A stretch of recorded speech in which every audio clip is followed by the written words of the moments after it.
नमः शिवाय। द्वितीयोऽध्यायः। शिव पुराण के श्रवण से देवराज को शिवलोक की प्राप्ति। हे महाभाग सूत जी, आप धन्य हैं, परमार्थ तत्व के ज्ञाता हैं।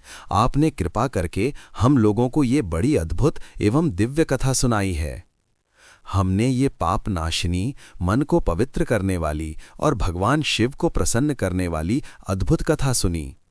भूतल पर इस कथा के समान कल्याण का सर्वश्रेष्ठ साधन दूसरा कोई नहीं है।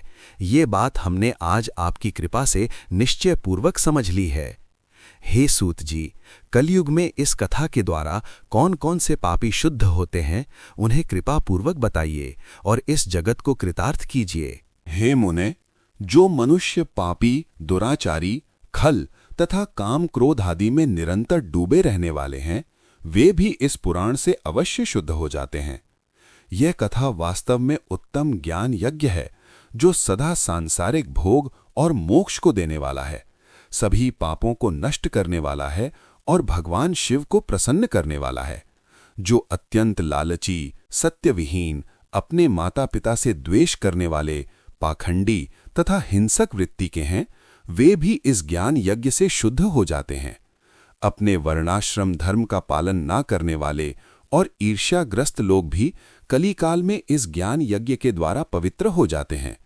जो लोग छल कपट करने वाले, क्रूर स्वभाव वाले और अत्यंत निर्दयी हैं, कलियुग में वे भी इस तथा निरंतर व्यभिचार परायण जो लोग हैं, वे भी इस ज्ञान यज्ञ से शुद्ध हो जाते हैं। ब्राह्मण के धन से पलने वाले ज्ञान यज्ञ से इस कलिकाल में भी पवित्र हो जाते हैं। जो मनुष्य सदा पाप कर्मों में लिप्त रहते हैं, शठ हैं और अत्यंत दूषित विचार वाले हैं, वे कलयुग में भी इस ज्ञान यज्ञ से निर्मल हो जाते हैं। दुष्चरित्र, दुर्बुद्धि, उद्विग्न चित्त वाले और देवताओं के द्रव्य का उपभोग करने वाले पापी जन भी कलिकाल में भी इस ज्ञान यज्ञ से पवित्र हो जाते हैं। इस पुराण के श्रवण का पुण्य बड़े बड़े पापों को नष्ट करता है, सांसारिक भोग तथा मोक्ष प्रदान करता है और भगवान शंकर को प्रसन्न करता है। इस संबंध में मुनिगण इस प्राचीन इतिहास का उदाहरण दिया करते हैं, जिसके श्रवण मात्र से पापों का पूर्णतया नाश हो जाता है। पहले की बात है कि रातनगर में एक ब्राह्मण रहता था, जो अज्ञानी, दरिद्र, रस बेचने वाला तथा वैदिक धर्म से विमुख था। वो स्नान, संध्या आदि कर्मों से भ्रष्ट हो गया था और वैश्यवृत्ति में तत्पर रहता था। उसका नाम था देवराज। वो अपने ऊपर विश्वास करने वाले लोगों को ठगा करता था। उसने ब्राह्मणों, क्षत्रियों, वैश्यों, शूद्रों तथा दूसरों को भी अनेक बहानों से मारकर उनका धन हड़प लिया था। बाद में उसने अधर्म से बहुत सारा धन अर्जित कर लिया, परंतु उस पापी का थोड़ा सा भी धन कभी धर्म के काम में नहीं लगा। एक दिन वो ब्राह्मण एक तालाब पर नहाने गया। वहां शोभावती नाम की एक वेश्या को देखकर वो अत्यंत मोहित हो गया। वह सुंदरी भी उस धनी ब्राह्मण को अपने वशीभूत हुआ जानकर प्रसन्न हुई। आपस में वार्तालाप से उनमें प्रीति उत्पन्न हो गई। उस ब्राह्मण ने उस वेश्या को पत्नी बनाना तथा उस वेश्या ने उसे पति बनाना स्वीकार कर लिया। इस प्रकार कामवश होकर वे दोनों बहुत समय तक विहार करते रहे। बैठने, सोने, खाने पीने तथा क्रीड़ा में वे दोनों निरंतर पति पत्नी की तरह व्यवहार करने लगे। अपने माता पिता तथा पत्नी के बार बार रोकने पर भी पाप कृत्य में संलग्न वो ब्राह्मण उनकी बात नहीं मानता था। एक दिन रात्रि में उस दुष्ट ने ईर्ष्यावश अपने सोए हुए माता पिता और पत्नी को मार डाला और उनका सारा धन हर लिया। वेश्या में आसक्त चित्त वाले उस कामी ने अपना और पिता आदि का सारा धन उस वेश्या को दे दिया। वो पापी अभक्ष्य भक्षण तथा मद्यपान करने लगा और वो नीच ब्राह्मण उस वेश्या के साथ एक ही पात्र में सदा जूठा भोजन करने लगा।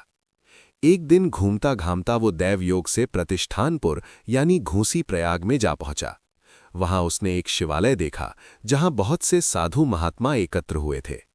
देवराज उस शिवालय में ठहर गया और वहां उस ब्राह्मण को ज्वर आ गया। उस ज्वर से उसको बड़ी पीड़ा होने लगी। वहां एक ब्राह्मण देवता शिव पुराण की कथा सुना रहे थे। ज्वर में पड़ा हुआ देवराज ब्राह्मण के मुखारविंद से निकली हुई उस शिव कथा को निरंतर सुनता रहा। 1 मास के बाद वो ज्वर से अत्यंत पीड़ित होकर चल बसा। यमराज के दूत आए और उसे पाशों से बांधकर बलपूर्वक यमपुरी में ले गए। इतने में ही शिवलोक से भगवान शिव के पार्षद गण आ गए। उनके गौर अंग कर्पूर के समान उज्ज्वल थे, हाथ त्रिशूल से सुशोभित हो रहे थे। उनके संपूर्ण अंग भस्म से उद्भासित थे और रुद्राक्ष की मालाएं उनके शरीर की शोभा बढ़ा रही थीं। वे सब के सब क्रोध करते हुए यमपुरी में गए और यमराज के दूतों को मार पीट कर बारंबार धमकाकर उन्होंने देवराज को उनके चंगुल से छुड़ा लिया और अत्यंत अद्भुत विमान पर बिठाकर जब वे शिवदूत कैलाश जाने को उद्यत हुए, उस समय यमपुरी में बड़ा भारी कोलाहल मच गया। उस कोलाहल को सुनकर धर्मराज अपने भवन से बाहर आए।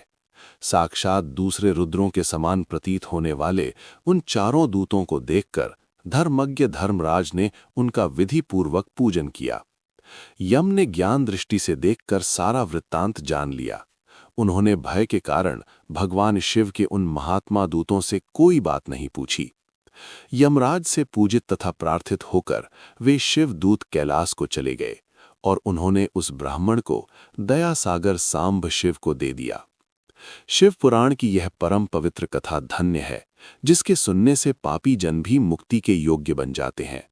भगवान सदाशिव के परम धाम को वेदज्ञ सभी लोकों में सर्वश्रेष्ठ बताते हैं।